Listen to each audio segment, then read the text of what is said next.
Assalamualaikum warahmatullahi wabarakatuh. Perkenalkan, nama saya Samiah Amanina dengan NIM 1316034, kelas SA01 dari Politeknik STMI Jakarta. Kali ini akan membahas mengenai laporan praktik kerja lapangan 2 saya yang berjudul Analisis Sistem Informasi Pengendalian Kualitas Produk Oil Filter di PT Batara Suramulya.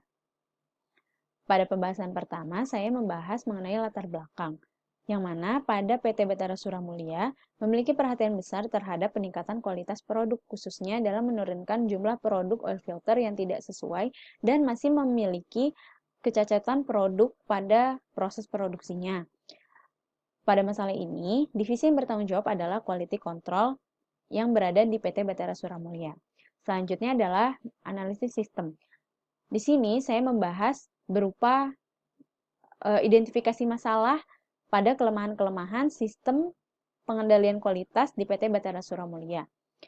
Selanjutnya saya merancang usulan atau atas solusi masalah tersebut berupa sistem informasi pengendalian kualitas. Nah, teknik pengumpulan fakta dan data yang saya lakukan adalah wawancara, diskusi, dan observasi terhadap beberapa karyawan, khususnya pada divisi quality control. Pada divisi quality control, untuk melakukan pengolahan datanya masih melakukan sistem manual atau dengan bantuan check sheet yang ditulis tangan, lalu diinput pada Microsoft Excel yang selanjutnya dicetak. Selanjutnya di sini adalah proses produksi pengendalian kualitas pada produksi oil filter. Di sini ada inspektur foreman, worker, asisten foreman, dan manager of section.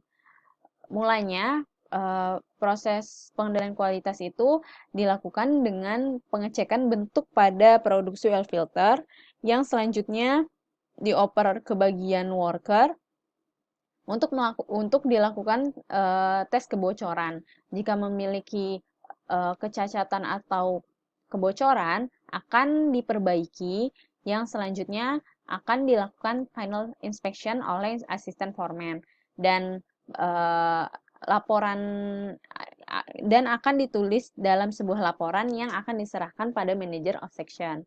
Yang selanjutnya di sini adalah analisis dokumen sistem informasi pengendalian kualitas oil filter.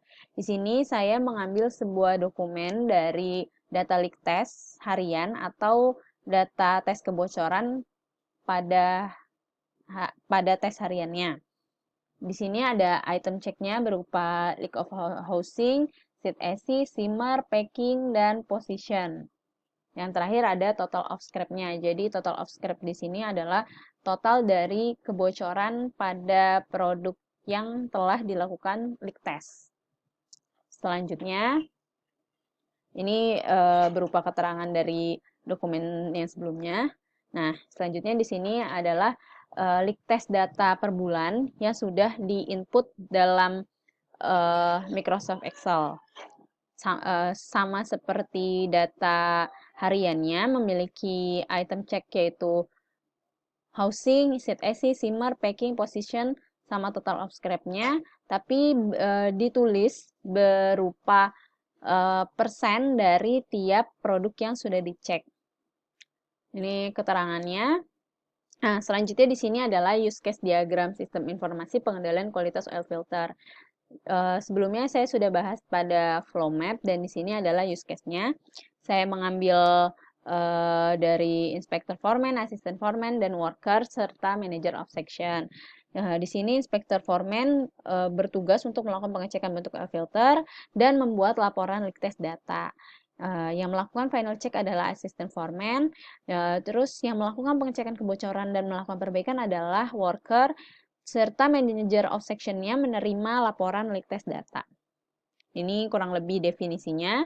Dan selanjutnya ini use case description. Use case description seperti yang saya sudah bahas. Yang pertama inspektor foreman melakukan pengecekan bentuk oil filter. Normal flow event-nya, divisi inspektor foreman melakukan pemeriksaan bentuk oil filter mulai dari bagian atas, bawah, dan tengah dari bagian oil filter berdasarkan standar yang sudah ditetapkan.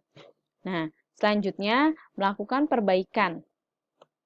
Yang melakukan perbaikan adalah worker, yaitu normal flow event-nya melakukan pencatatan kebocoran oil filter, memasukkan data kebocoran tersebut dalam check sheet, lalu melakukan perbaikan kebocoran oil filter.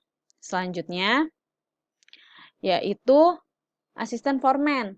Di sini normal flow event dari asisten foreman adalah melakukan final check, memastikan oil filter apakah sudah layak, dapat dilanjutkan proses selanjutnya atau masih harus mengalami perbaikan.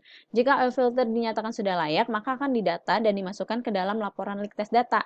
Jika oil filter belum dinyatakan layak, maka akan melakukan proses perbaikan oleh worker kembali. Nah, yang selanjutnya inspektur foreman. Normal flow event dari inspektur foreman itu divisi inspektur foreman membuat laporan leak test data dan diserahkan oleh manager of section untuk pengarsipan laporan tersebut. Selanjutnya ada manager of section. Normal flow event-nya yaitu menerima laporan leak test data serta melakukan validasi laporan leak test data tersebut oleh inspektur foreman, asisten foreman, dan manager of section. Nah, di sini yang selanjutnya adalah identifikasi masalah. Identifikasi masalah yang saya amati berdasarkan faktor manusia, mesin, metode, dan teknologi. Masalah yang sering terjadi pada faktor manusia yaitu kurang teliti dan tergesa-gesa saat pengerjaan proses produksi oil filter. Juga terkadang manusia atau pekerjanya mengalami kelelahan dan menjadi kurang fokus dalam pengerjaan produksi oil filternya. Faktor yang kedua adalah mesin. Masalah yang sering terjadi pada mesin yaitu mesin ada beberapa yang sudah usang dan kurang memiliki perawatan secara berkala. Yang ketiga adalah faktor metode. Masalah yang sering terjadi pada metodenya yaitu adalah beberapa pekerjaan seperti produksi oil filter dan perbaikan oil filter yang dilakukan oleh suatu bagian sehingga pekerjaan produksi dan perbaikan oil filter menumpuk dan kurang teliti. Dan faktor yang keempat adalah teknologi. Masalah yang terjadi adalah belum adanya sistem informasi pengendalian kualitas kebocoran produk oil filter. Yang kedua yaitu belum menggunakan database untuk penyimpanan dan pengendalian kualitas oil filter. Jadi beberapa dokumen ada yang sering hilang-hilangan atau kurang sampai ke bagian-bagian tertentu atau divisi-divisi tertentu. Nah, di sini adalah sebelum saya akhiri, di sini saya akan menyimpulkan sebuah kesimpulan dari laporan kerja lapangan saya, yaitu di mana kegiatan proses bisnis pengendalian kualitas produk oil filter yang berjalan pada PT Batara Suramulia masih dengan cara berbicara langsung antar bagian, serta menulis formulir-formulir yang dilakukan secara manual. Hal ini menyebabkan ada distorsi informasi yang sering terjadi antar pihak dan berdampak dalam pengambilan sebuah keputusan pada proses pengendalian kualitas produk oil filter. Dan pengendalian kualitas pada PT Batara Suramulia berawal dari inspektur foreman yang memeriksa bentuk oil filter, worker yang memeriksa kebocoran oil filter, serta worker juga yang memperbaiki kebocoran. Yang selanjutnya ada asisten foreman yang melakukan final inspection dan inspektur foreman yang membuat laporan leak test data yang diberikan dan divalidasi oleh manager of section. Pengendalian kualitas oil filter di PT Batara Suramulia sering mengalami kesalahan dalam proses pemeriksaan produk pada tahap leak test dan melebihi standarnya yaitu 40%. Yang terakhir adalah saran. Di sini saya memberi saran yaitu sebaiknya dalam mengambil keputusan yang tepat dengan mengecek langsung pada setiap bagian-bagian untuk mengurangi kesalahpahaman yang terjadi antar pihak yang berkaitan dalam proses pengendalian kualitas produk oil filter. Yang kedua, perlu adanya tindakan lebih lanjut terkait dengan sistem pengendalian kualitas produk oil filter apabila kebocoran yang terjadi pada produksi oil filter melebihi standar yaitu sebesar 40% pada setiap bulannya. Itu saja yang bisa saya sampaikan, kurang lebihnya mohon maaf. Wassalamualaikum warahmatullahi wabarakatuh.